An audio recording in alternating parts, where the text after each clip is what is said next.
Beale Street was Memphis's heartbeat, a ribbon of neon and blues that pulsed along the Mississippi River. The annual music festival turned it into a carnival of sound and color, with saxophone wails and barbecue smoke weaving through the crowd. Aisha Coleman was right in the middle of it, my red dress hugging my curves as I danced to a cover band belting out, B.B. King's The Thrill Is Gone. At 32, I'd built a life I could stand tall in, director of marketing at Harper & Lee, a downtown condo with a view of the river and a fire in my soul that no one could dim. Love wasn't on my radar. I'd learned the hard way that my career came first. But that night, under the flickering lights, fate had other plans. I was swaying, lost in the music, my braids swinging when I crashed into someone, my cocktail splashing across a white shirt that screamed money. "Oh shit," I yelped, stumbling back, my hands flying to my mouth. The man didn't flinch, just glanced at the amber stain spreading over his chest and let out a laugh, deep, warm, like it belonged to the blues itself. "No big deal," he said, his voice cutting through the music with a smoothness that made my skin tingle. His eyes green as jade under the neon glow locked onto mine, and for a second the world went quiet. He was tall, broad-shouldered, with dark hair that fell just shy of perfect, and a jawline sharp enough to cut glass. I knew him instantly. Jules Maxwell, the billionaire behind Caldwell. Innovations, the green tech giant out of Seattle. His face was on enough magazine covers to make him a legend, at least in circles, obsessed with power and cash. "I'm so sorry," I said, digging through my purse for napkins, my cheeks burning. "That shirt's probably worth my whole paycheck." He grinned, a flash of teeth that felt too real for a man who could buy half this city. "Worth it to meet you," he said, stepping closer, his gaze steady.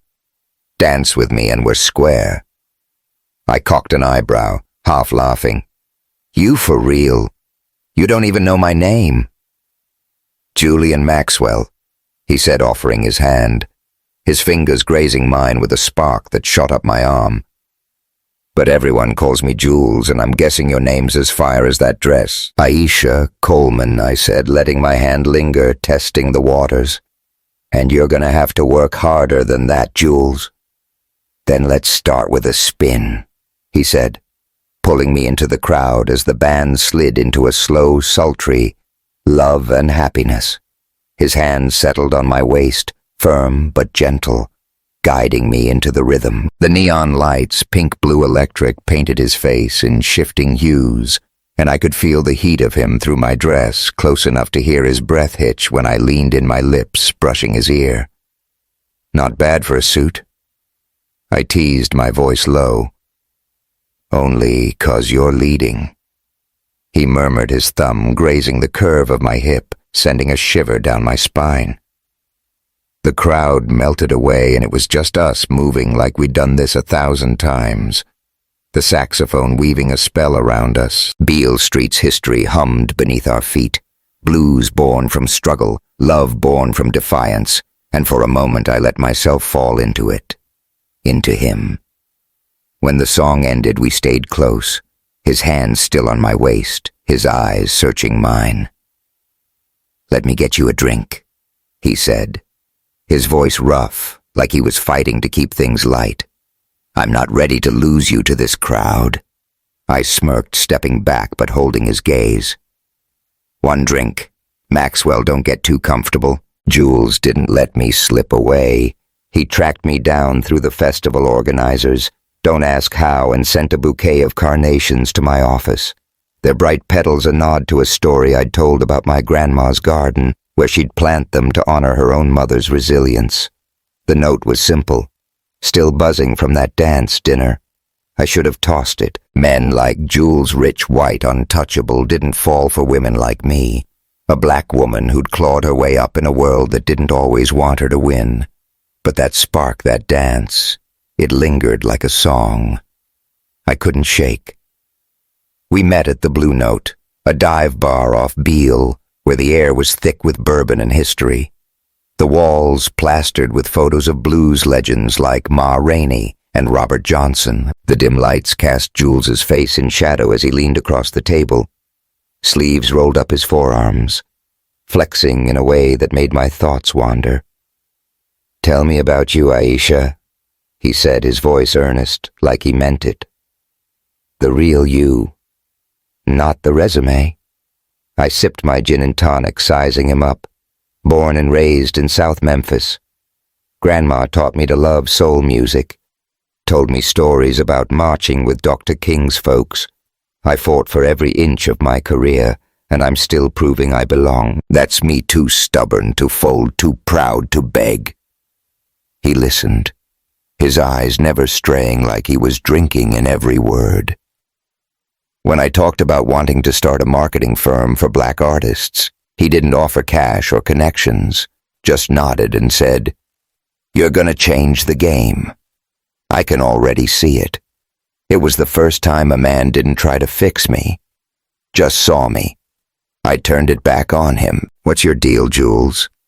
Why's a billionaire slumming it at a Memphis festival?" He leaned back, a shadow crossing his face. "Chasing something real, maybe? My family's old Seattle money. Timber real estate, the works I built. Caldwell innovations from nothing. But it's like I'm still proving I'm not just their name. That night dancing with you, that was the first time I felt free in years. His honesty hit me like a chord, raw and true. We stayed until the bar closed, trading stories about music ambition, the weight of being the odd one out. When he walked me to my car, the Memphis night was warm, the streetlights buzzing like cicadas. He stopped me by the driver's door, his hand brushing mine. "I need to see you again," he said, his voice low, his breath warm against my cheek. I tilted my head, teasing, "You gonna keep sending flowers?" "If I say no." "Till your office looks like a damn garden," he said, stepping closer, his eyes dark with want. I don't know who moved first, but we were kissing right there under a flickering lamp, the taste of gin and heat between us. His hands framed my face, his lips hungry, and my heart pounded like a drum, loud enough to wake the river. When we pulled apart, I was breathless, my voice shaky. "Careful, Jules. I'm not easy to keep up with." "Good," he said, his thumb tracing my jaw. "I'm all in for the chase." A week later, Jules invited me to a company gala in Miami, a move so casual it was almost absurd, like he was asking me to grab coffee. I should have said no, but that kiss had me booking a flight. Miami was electric palm trees, swaying ocean, sparkling a skyline that screamed wealth. The yacht Aurora was a floating palace off South Beach, its deck strung with fairy lights. The air alive with laughter and clinking glasses. I wore a gold dress that clung like a second skin, my hair in loose curls, and when Jules saw me, his jaw dropped. "Aisha," he said, crossing the deck in 3 strides. "You're gonna stop my heart." His hand found mine, his cologne cedar and spice mixing with the salt air, and I felt every eye on us, a black woman and a billionaire defying the room's unspoken rules. The gala was a swirl of champagne and fake smiles, but Jules stayed close, his hand on my lower back, a quiet claim that made my skin hum. I caught a glimpse of Lucas, his best friend and advisor across the deck, a blonde, polished guy with a smile that didn't reach his eyes. He pulled Jules aside, whispering something, his glance flickering to me like I was a problem to be solved. Jules shook him off, but the moment stuck a splinter under my skin. Later, Jules led me to a private cabin, its dark wood walls glowing under a single lamp, the ocean's glitter framing the windows. The yacht's engine hummed and the sound of waves mixed with the distant laughter from the deck. "You didn't have to fly me out here to impress me," I said, leaning against a velvet couch, my voice teasing but my pulse racing. "I didn't," he said, closing the gap, his fingers grazing my arm. "Electric. I flew you out, 'cause I can't get you out of my head." The air crackled, and I felt it, that pull, that need like a song building to a crescendo. Then prove it. I said, my voice a challenge, my eyes locked on his lips crashed into mine fast and fierce, a kiss that was all teeth and heat, the taste of champagne sharp between us. The cabin spun, the lamp's glow flickering, as his hands roamed my waist, pulling me against him. My fingers dug into his shoulders, the fabric of his jacket rough under my nails, and when he lifted me onto the couch, my dress hitched up, exposing my thighs. His lips trailed to my neck, a low growl in his throat, and I arched into him, the sound of waves crashing outside matching the rush in my veins. God, Aisha, he rasped, his hands sliding up my sides. You're everything. The deck's laughter faded, drowned by our ragged breaths, the slap of water against the hull. My nails grazed his back, and for a second it was just us. No titles, no stares, just raw electric want. But before we could cross that line, his phone buzzed a harsh note that broke the spell. He cursed, pulling back his eyes dark with frustration. It's Lucas, he said, glancing at the screen. I gotta take this. I nodded, my chest heaving, smoothing my dress as the heat lingered. He stepped outside, his voice low and tense, and when he returned, his smile was tight, like he was carrying something he couldn't share. Everything cool? I asked, my voice steadier than I felt. Yeah, he said, but the lie was in his eyes. Just business. But it wasn't just business. I felt it, a shadow creeping into our light, and as the Miami skyline glittered beyond the windows, I wondered if this spark we'd lit could survive the storm waiting to break. Seattle was a city of soft edges, its skyline blurred by a mist that never seemed to lift, the kind of rain that kissed your skin rather than soaked it. I'd been here a month, trading Memphis's soulful heat for this tech-driven hum, all because Jules Maxwell had convinced me we were worth the leap. My marketing job let me work remotely, but stepping into Jules's world was like walking into a room where everyone knew the rules except me. At 32, I'd built a life on my own terms. Black proud, unapologetic, but loving a billionaire meant navigating a maze of stares and whispers I wasn't sure I could outrun. Jules's penthouse in Belltown was a universe away from my Memphis condo, all glass walls and views of Puget Sound that shimmered like liquid steel.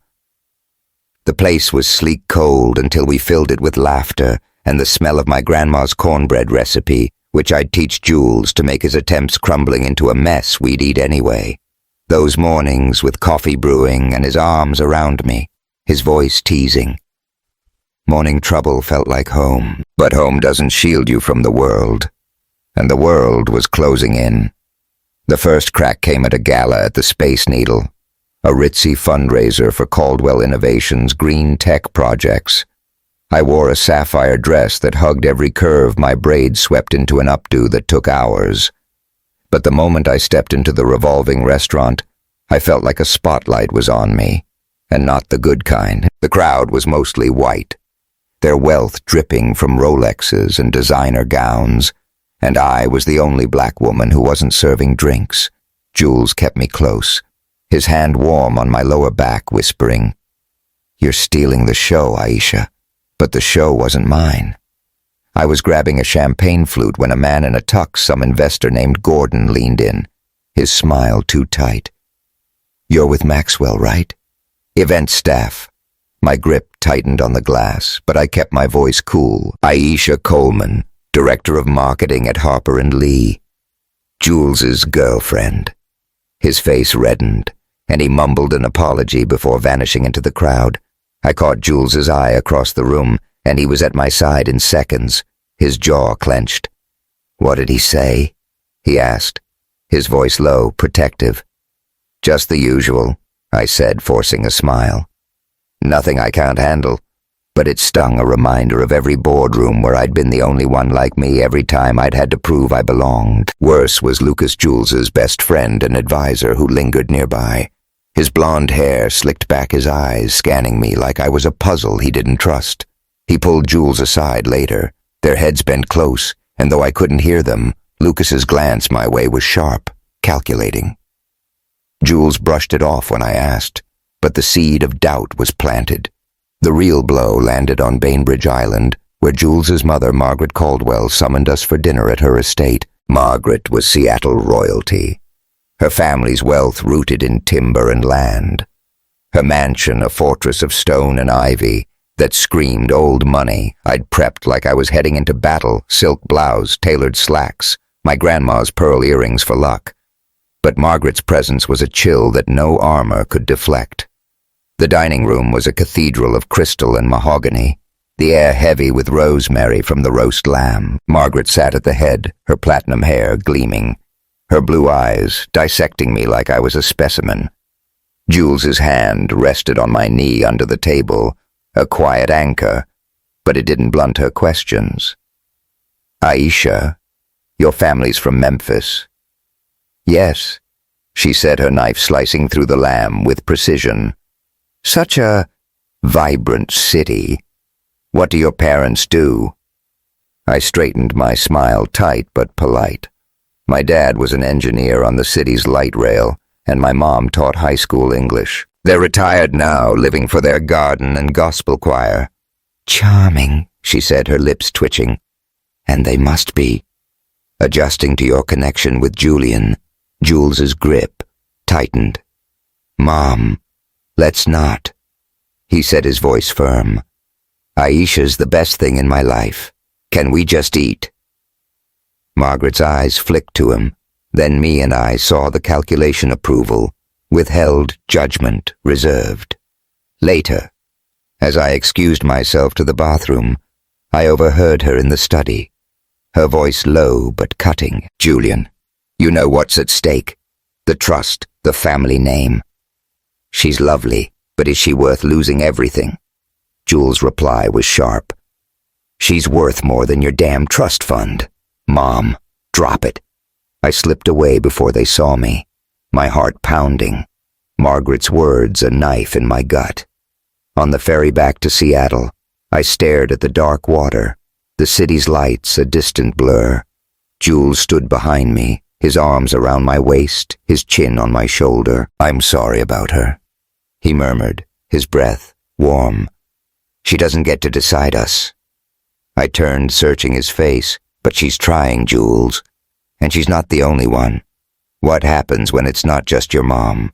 "You're my choice," he said, his voice fierce, and he kissed me deep and slow, the ferry's hum fading as his lips promised what words couldn't. But promises are fragile, and I felt the weight of what we were up against. That night, Jules drove us to a cabin in Olympic National Park, a refuge from the sting of Margaret's words.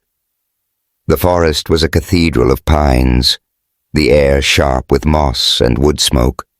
Inside a fire roared in the hearth, its light casting golden shadows across the rough-hewn walls.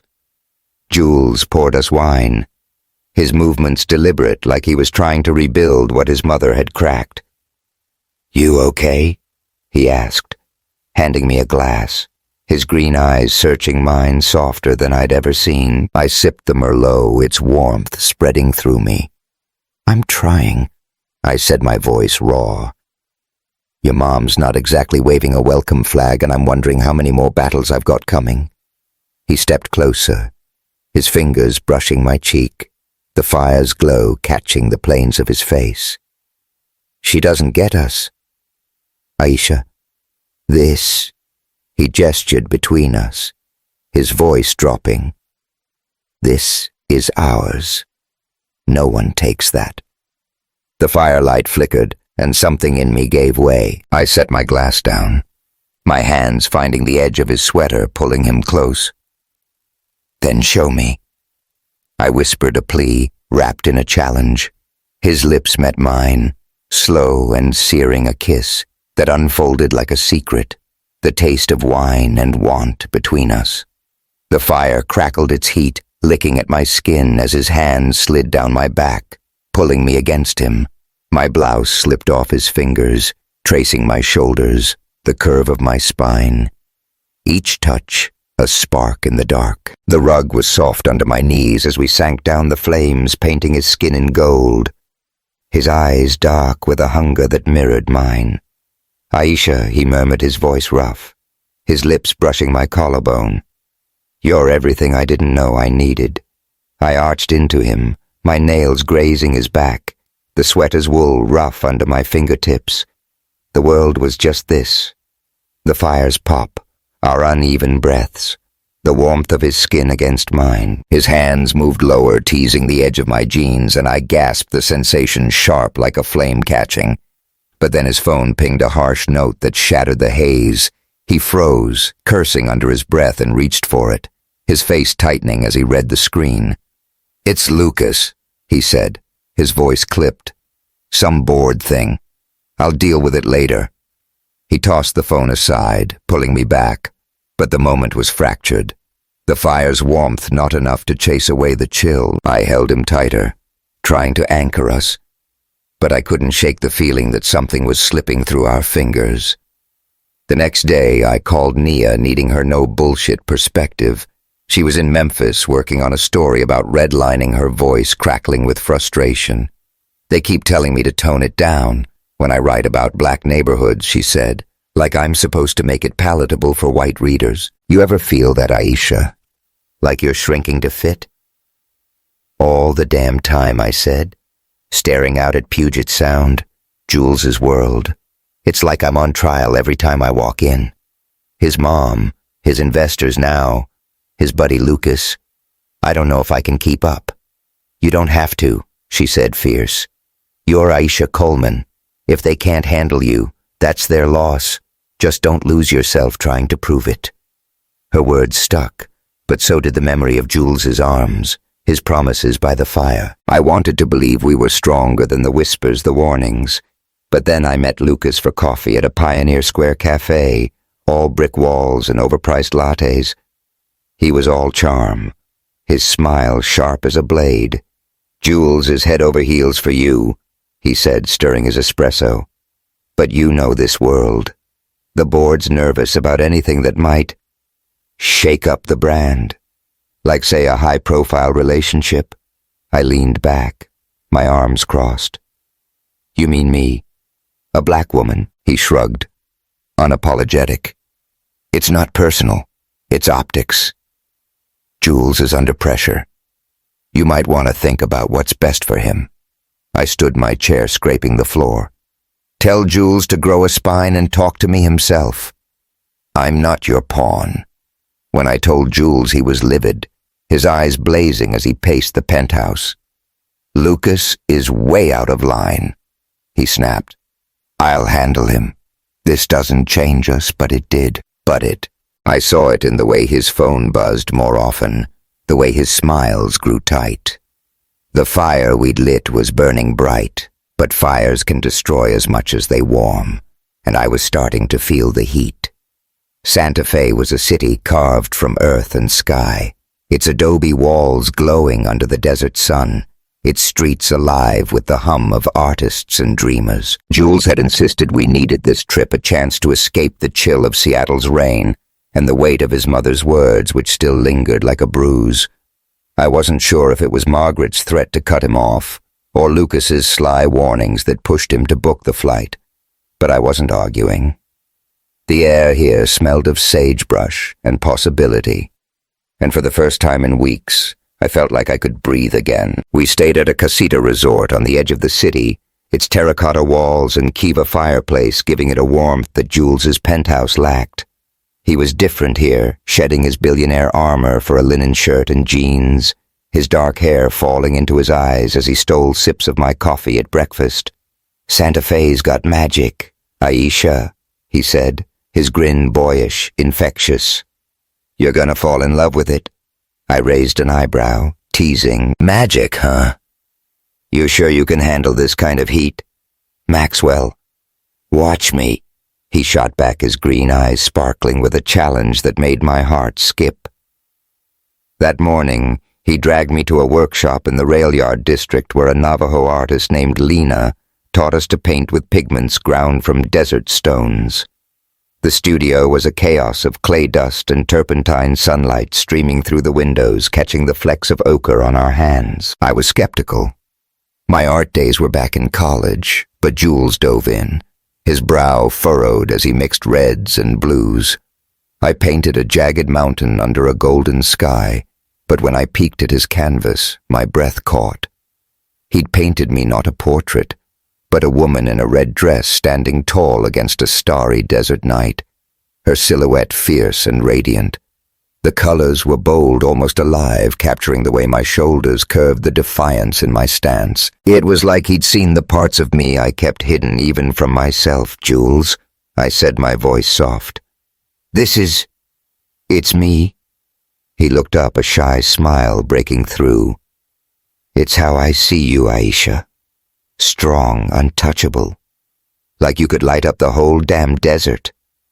I didn't have words, so I kissed him right there among the easels, my hands framing his face, the taste of coffee and paint sharp between us. Lena chuckled from across the room, but I didn't care. The sun warmed my back, and Jules's arms were a promise, a tether to something bigger than the doubts clawing at me. That evening we went to a cafe in the plaza, a cozy spot with fairy lights and a guitarist strumming acoustic covers of Tracy Chapman over tamales and margaritas. I opened up about my roots, something I'd held back in Seattle's polished circles. Growing up in Memphis, music was everything, I said, my voice low, the guitar's chords weaving through my words. Grandma used to play Sam Cooke's A Change Is Gonna Come on repeat, telling me it was about hope, about fighting for your place. That's what I carry, Jules. That fight. He leaned forward, his eyes locked on mine. No trace of his usual billionaire swagger. I hear it in you, he said. That strength, that soul. It's why I love you, Aisha. You're not just in the fight. You're the reason it's worth fighting. I swallowed hard, the weight of his words settling deep. Your world doesn't make it easy, I said, my voice quieter now. Your mom, your investors, they don't see me like you do. What happens when that fight comes for us? He reached for my hand, his thumb brushing my knuckles. We fight together, you and me against all of it. I wanted to believe him, but the memory of Margaret's voice. Is she worth losing everything? Hung heavy. Still his touch, the way he looked at me, like I was his whole world, made me want to try. Later, as we walked back to the casita, Jules's phone pinged. He glanced at it, his face tightening, and I caught a glimpse of the sender, Lucas. The subject line read, Board Concerns. He shoved the phone in his pocket, but not before I saw the worry in his eyes. Everything okay? I asked, keeping my voice light. Just work, he said, his smile forced. Nothing we need to deal with tonight, but it was something. And it followed us like a shadow that night. Jules had a surprise. He drove us to a remote spot near Taos, where the desert rolled out like a canvas, the stars so bright, they felt like they could sing. He spread a blanket on the sand, a lantern casting a soft amber glow, its light dancing across his face. The air was cool, carrying the faint howl of a coyote, and I sank beside him, his arm warm around my shoulders. Look at those stars, he said, his voice hushed, almost reverent. Makes everything else feel small, doesn't it? I leaned into him, the blanket rough under my fingers. Small but not alone. Not with you. He turned to me, his eyes searching, a flicker of something vulnerable breaking through. Aisha, you've changed me. I spent years chasing things. Money, approval, my dad's shadow. He used to say if I didn't hold the company together, I was nothing. But with you, I'm someone you see me, not the name, not the bank account. My heart thudded, his words cracking something open. Jules, you don't have to prove anything to me. I love you for you. He shook his head, his voice rough. That's why I need you. You're my home, Aisha. My fight. He took my hand, pressing it to his chest, his pulse racing under my palm. I want us forever. The lantern's glow flickered and the air thickened, charged with a hunger I could feel in my bones. I leaned in, my lips brushing his soft at first, then deeper, a kiss that unfolded like a desert bloom. The stars above were a silent audience, their light scattering across his skin as his hands slid up my back, pulling me closer. The coyote's howl faded, replaced by the rhythm of our breaths, the rustle of sand beneath us. I straddled him, my knees sinking into the blanket, my hands resting on his chest, where his shirt was unbuttoned, revealing the hard lines of his collarbone. "You sure about this, Jules?" I murmured, my voice teasing, my eyes locked on his. "Out here, just us and the sky. Let the stars watch," he said, his voice a low growl, his hands settling on my hips, thumbs brushing the sliver of skin where my top had lifted. The kiss that followed was slow, deliberate, a dance of lips and tongues, the taste of salt and want. The lantern's light wavered, casting shadows that merged with the starlight, and when his lips moved to my neck, trailing fire, I gasped, my fingers tangling in his hair. My top slipped off his hands, exploring every curve, slow and reverent, like he was mapping a sacred place. The desert was alive. The wind's whisper, the blanket's roughness, the cool air kissing my skin where his hands had been. "Aisha?" he breathed, his voice breaking. "You're my everything." I arched into him, the stars spinning above our bodies, moving in a rhythm as old as the earth. It was raw, electric, a vow sealed under a sky that didn't care about our differences. When we stilled, our foreheads pressed together, the lantern had dimmed its light. A faint pulse. "I love you, Jules," said, his arms tightening. "No matter what, I love you too," I whispered, letting myself believe we could hold on to this. The next day, we hiked in Bandelier National Monument, the canyons golden under the sun, the air thick with pinon pine. We climbed in silence, our hands brushing the trails quiet, a balm after the intensity of the night. At a lookout with the valley sprawling below, Jules stopped, his expression serious. "Aisha," he said, turning to me, "I've been thinking about us, about what we're up against, my family, the company, all the noise. But none of it matters without you." He pulled out a velvet box, his hands trembling as he opened it, revealing a turquoise ring that caught the sunlight like a piece of the desert sky. "Marry me, Aisha. Be my partner, my home, my fight." The wind whistled through the canyon, the stream below a faint hum, and my heart stopped. Margaret's threats, Lucas's emails, the gala's whispers, they crowded my mind. But Jules's eyes, raw and pleading, drowned them out. He was a man who could command the world, but here he was just a man offering me his heart. "Yes," I said, tears spilling as I laughed, the sound echoing off the cliffs. "Yes, Jules." He slid the ring onto my finger, his hands shaking, and kissed me fierce and deep, the sun warming our skin. The desert held us a witness to our promise, but even in that perfect moment, I felt a shadow, a ping from his phone, a headline waiting to break. Back at the resort, Nia texted me a link to a tabloid article, Maxwell's mystery, fiancé, who's the woman on his arm. The piece was venom, calling me a savvy marketing exec with an eye for the prize, with a photo of us in Miami, my gold dress making me look like a trophy. I showed Jules, my stomach twisting. "This is what they see," I said, my voice tight. "Some hustler after your money." He pulled me close, his voice fierce. "Let them talk. They don't know you. They don't know us." But as I leaned into him, Nia's voice echoed from our last call when we'd argued about my place in his world. "You're bending to fit, Aisha," she'd said. "Don't lose your fight." The article, Lucas's email, Margaret's threats.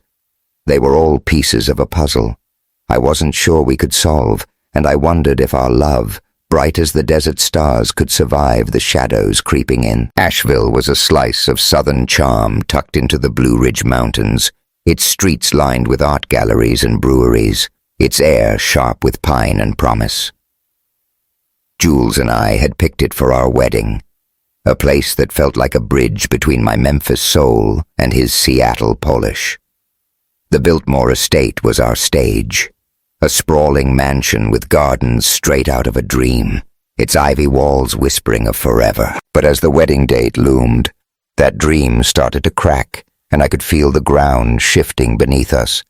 Planning a wedding with a billionaire wasn't the fairy tale I'd imagined. I wanted gospel choirs singing "This Little Light of Mine" and plates of fried green tomatoes, a nod to my family's roots. Jules's team pushed for violins and truffle-infused hors d'oeuvres, the kind of sophistication his investors expected. We compromised blue hydrangeas with white roses, a choir blending gospel with classical, and a menu that paired catfish with filet mignon. But every choice felt like a tug-of-war, and Jules was slipping away, his phone buzzing with calls he'd taken hushed tones behind closed doors. "It's just the board," he'd say, flashing a smile that didn't reach his green eyes.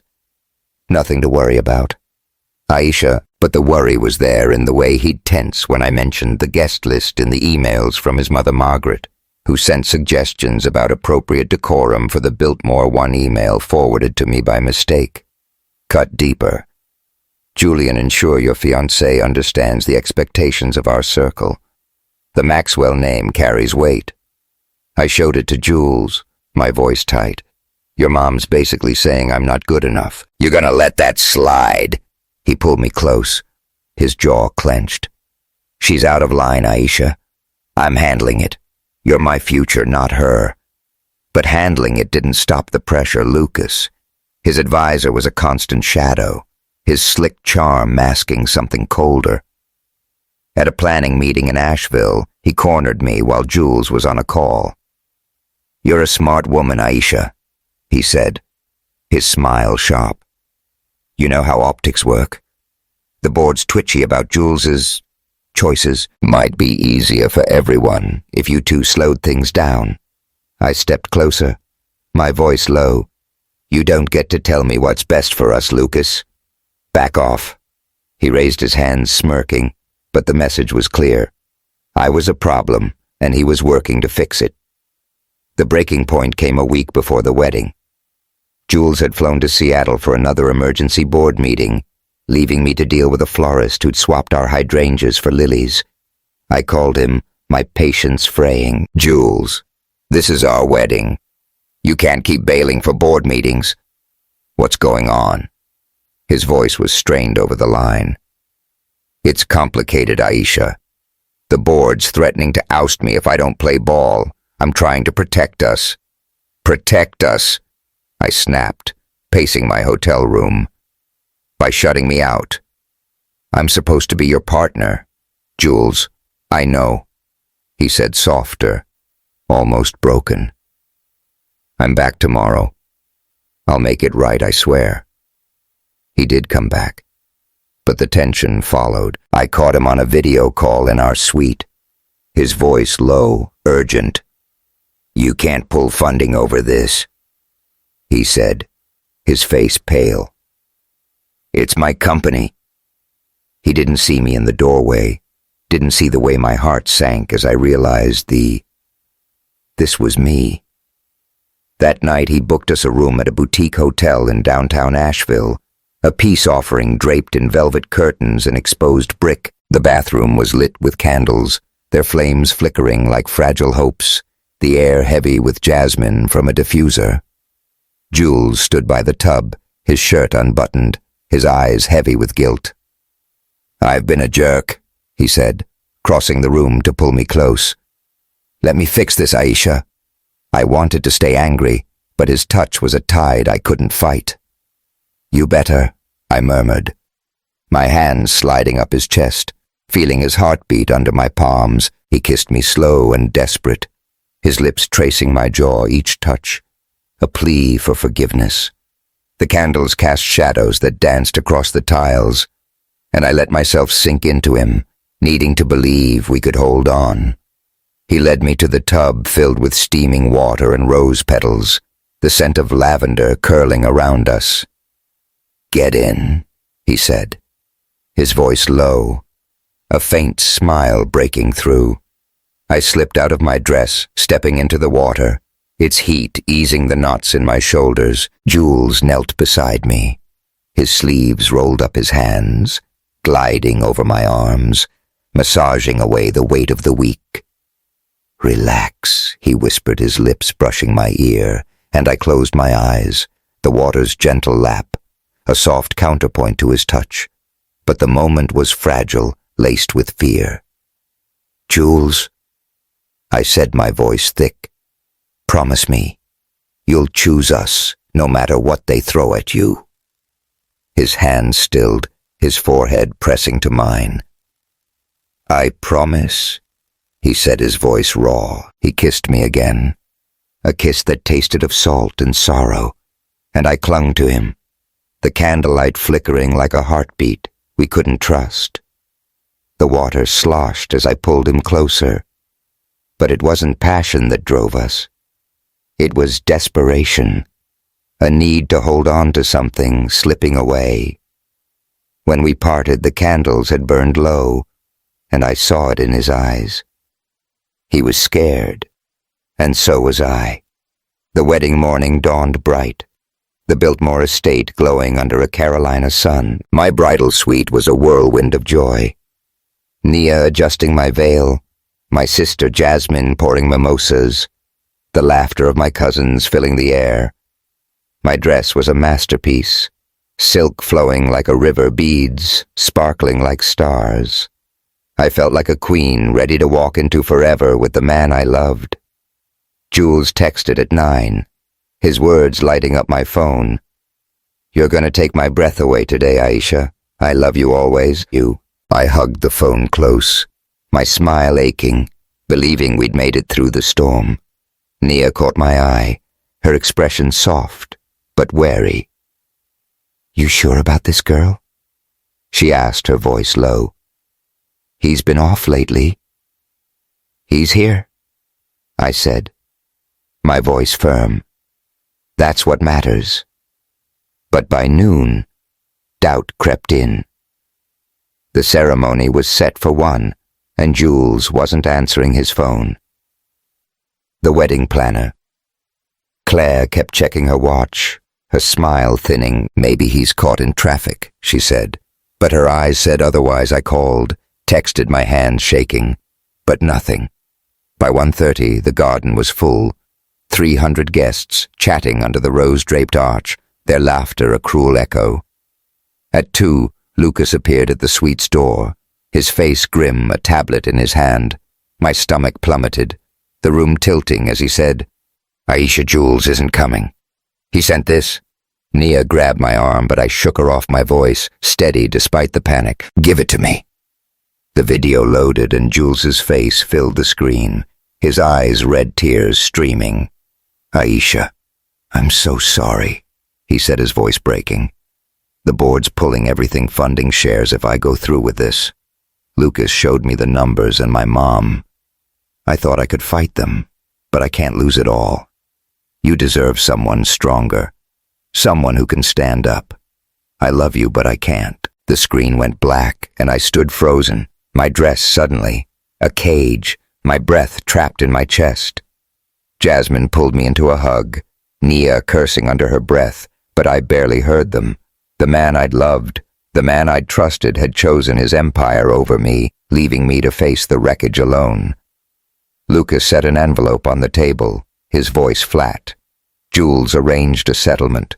The company will cover." "Get out," I said, my voice a blade. He left the door clicking shut like a gunshot. I don't know how I did it, but I walked to the garden, my dress trailing like a ghost. Nia and Jasmine at my sides. The guests fell silent as I stepped onto the dais, my hands clenched to stop the shaking. "There's no wedding today," I said, my voice carrying raw but unbroken. "Thank you for coming. Please go home." Gasps rippled through the crowd, phones flashing, capturing my ruin for the world to see. I turned away, my heels sinking into the grass, and when I reached the suite, I packed my dress into a box, leaving it with Claire. Donate it, I said, my voice hollow. I don't want it. As I walked out of the Biltmore, the sun still shining, I left more than a dress behind. I left the woman who'd believed in forever, and I wasn't sure who I'd be without her. Los Angeles was a city of second chances, its sun-drenched streets and restless energy daring you to start over. I landed here 6 months after the Asheville disaster, my heart a patchwork of scars, my name dragged through tabloids that screamed, billionaire jilts, black fiancé. At 32, I was rebuilding from the ground up, leaving behind the woman who'd stood in a silk dress waiting for a man who never showed. It wasn't a hiding place. It was a canvas, and I was ready to paint something new. My Venice Beach apartment was a shoebox with cracked walls and a view of the Pacific that made every flaw worth it. The waves crashed outside my window, a steady rhythm that whispered, "You're still here." I'd taken a leave from my marketing job, unable to stomach the pity in my colleagues' eyes. Jules's settlement check sat untouched on my dresser, a ghost I wasn't ready to face. Cashing, it felt like admitting our love had been a deal, and I'd rather starve than give him that power. The first weeks were rough, a haze of sleepless nights and Thai takeout.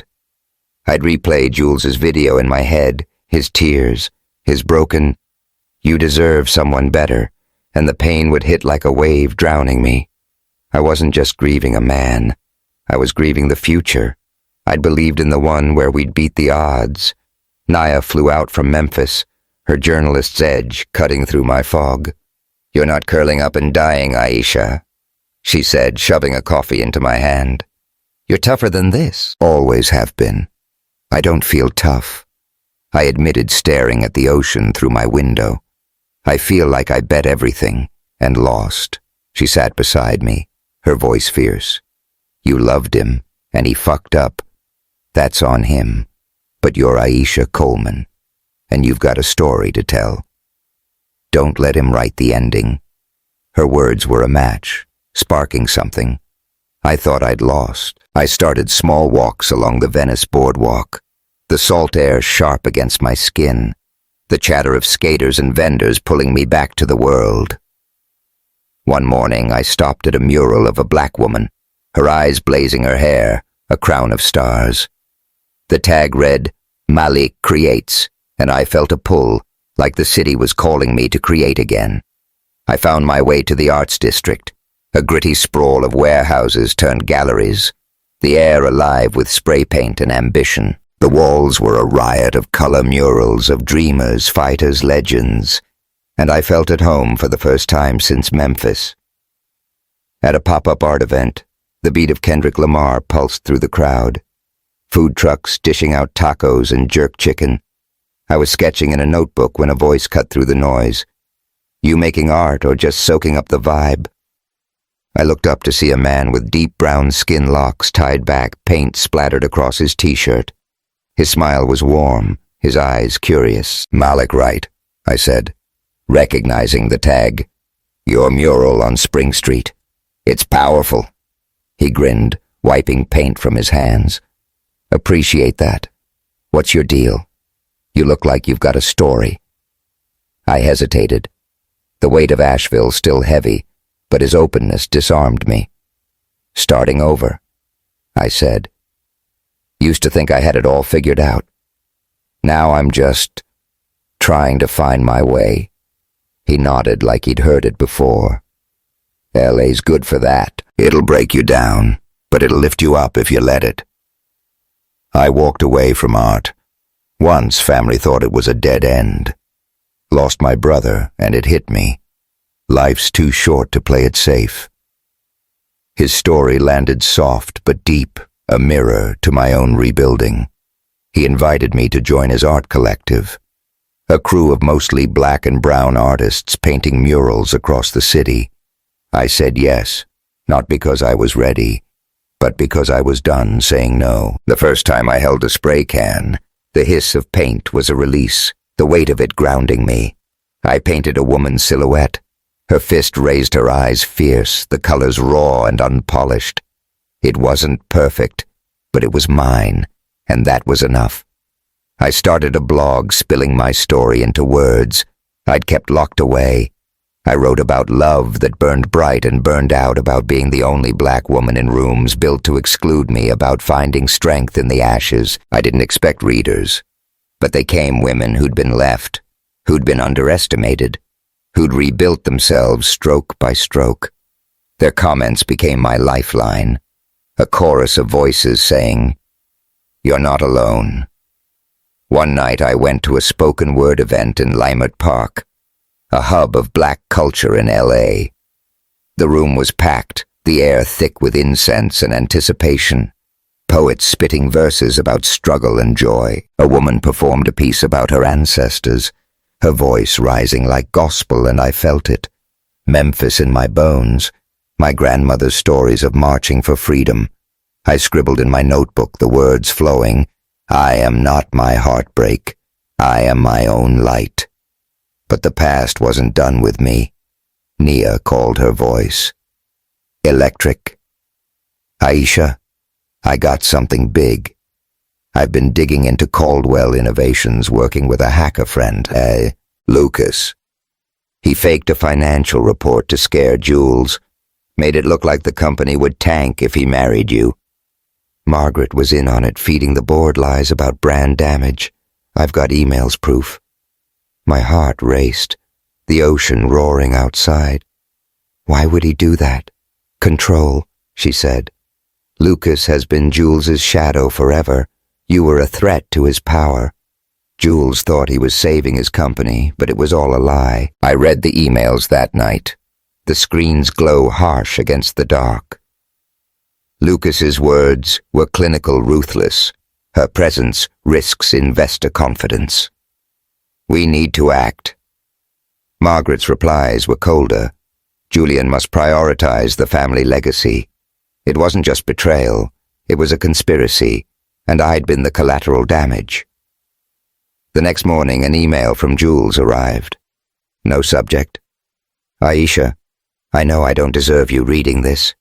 I stepped down as CEO. Lucas is out. I was a coward. And I'll carry that forever. If you'll talk, I'm here. I love you always." I stared at the words, my hands shaking, but I didn't reply. I wasn't ready to let him back in, not when I was just learning to stand on my own. Therapy became my compass.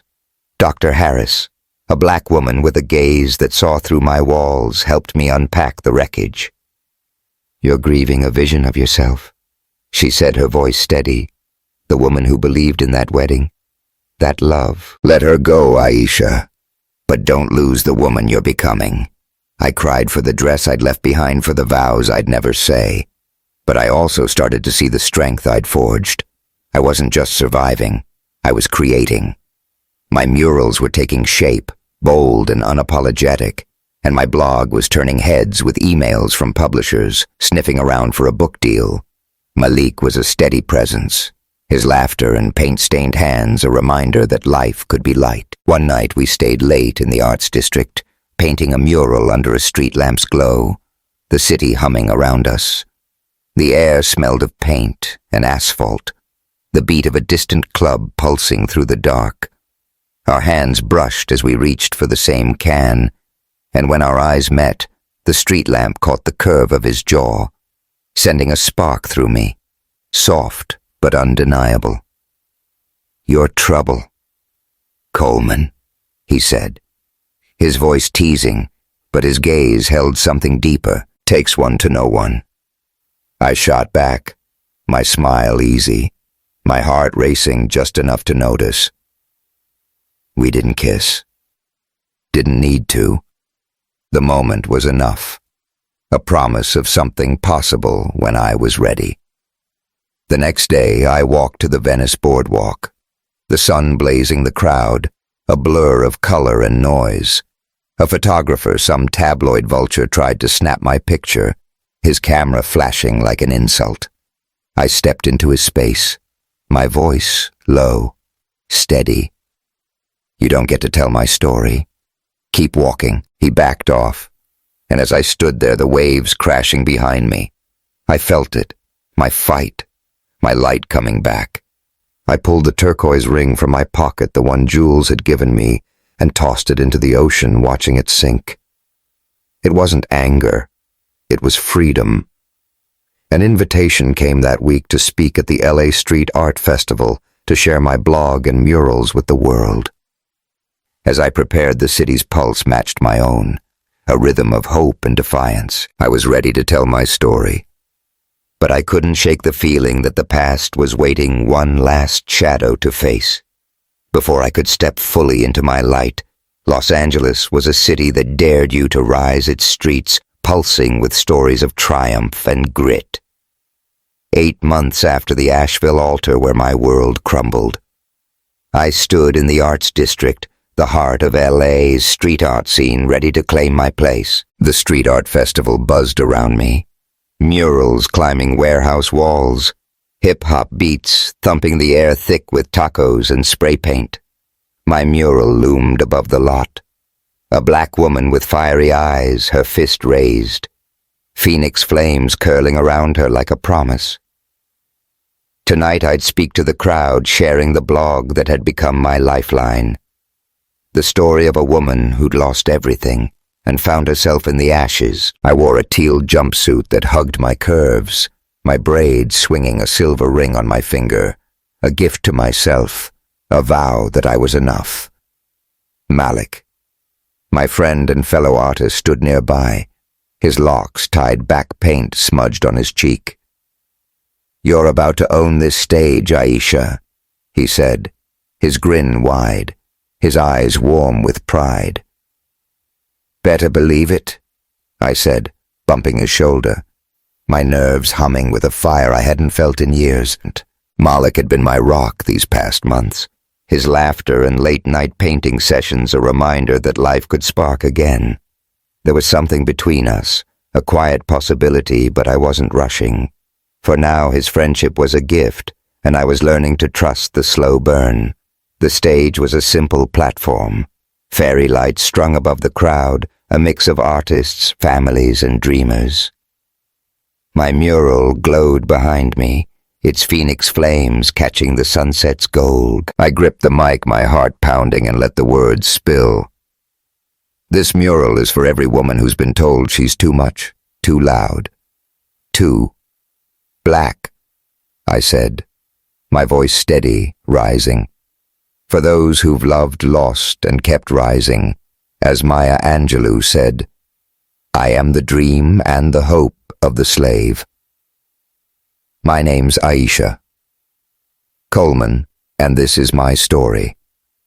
I spoke of Memphis, my grandmother's gospel record spinning tales of resistance. I spoke of love that burned bright and left scars of an altar where I stood alone, my silk dress, a weight I carried and shed. And I spoke of rebuilding, how paint and words became my armor, how community became my home. The crowd leaned in, some nodding, others wiping tears. Their applause a roar when I finished, a wave that lifted me higher than any love ever had. I was signing mural prints at a table, the crowd thinning as dusk settled when a shadow fell across me. I knew it was Jules Maxwell before I looked up, the air shifting with the weight of our past. His green eyes were hollow, his frame thinner, his usual polish replaced by a faded jacket and jeans. The sight of him twisted something in my chest, but I wasn't the woman he'd left anymore. "Aisha," he said, his voice rough, trembling. "You were incredible. I need to talk. Please."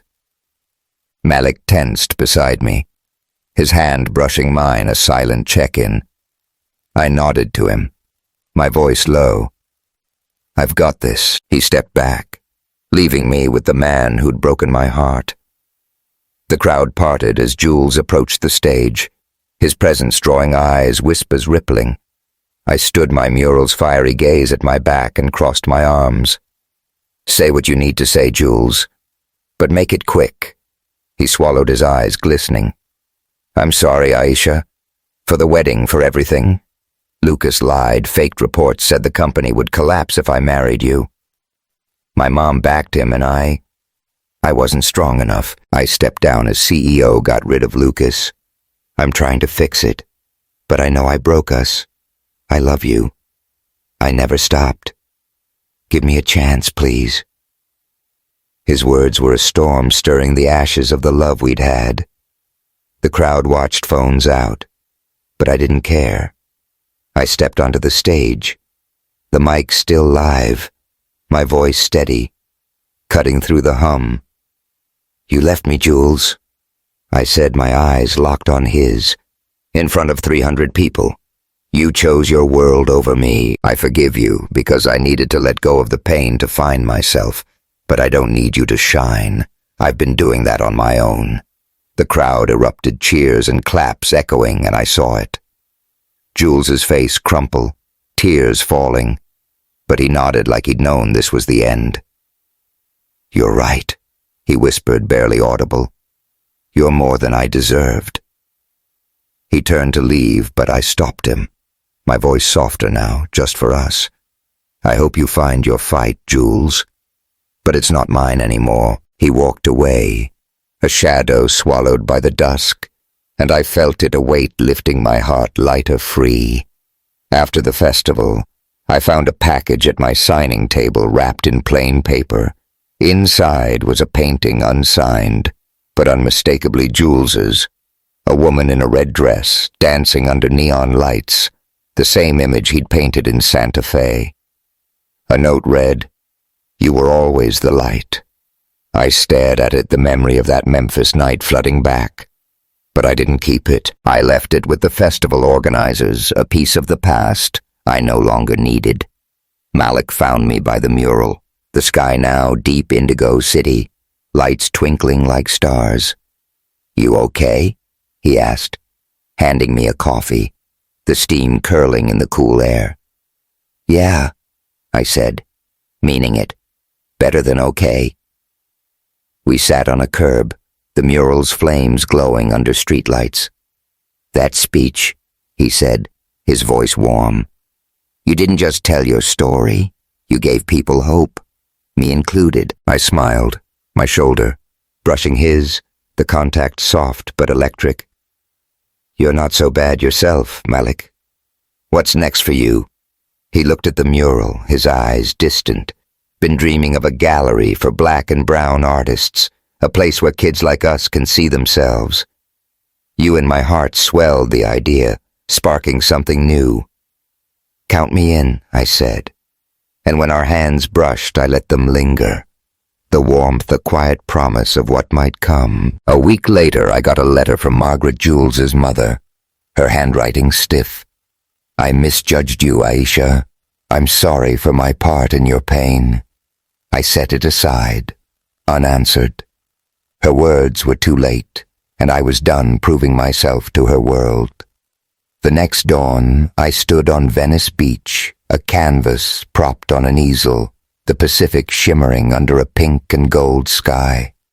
I painted a woman facing the horizon, her shoulders strong, her eyes bright. She was me, but she was also every woman who'd risen from betrayal, who'd carved her own path.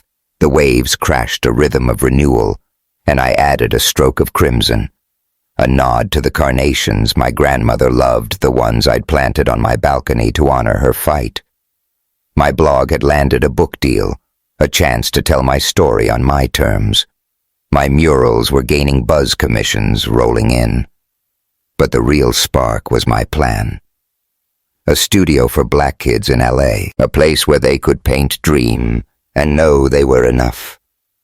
Malik was sketching designs for it, his vision weaving with mine. Our late-night talks hinting at something deeper. Though I wasn't naming it yet. Jules's shadow lingered, a quiet ache, but it no longer held me. I'd been left at an altar, but I'd found something greater, a life painted in my colors, a mission that burned brighter than any ring.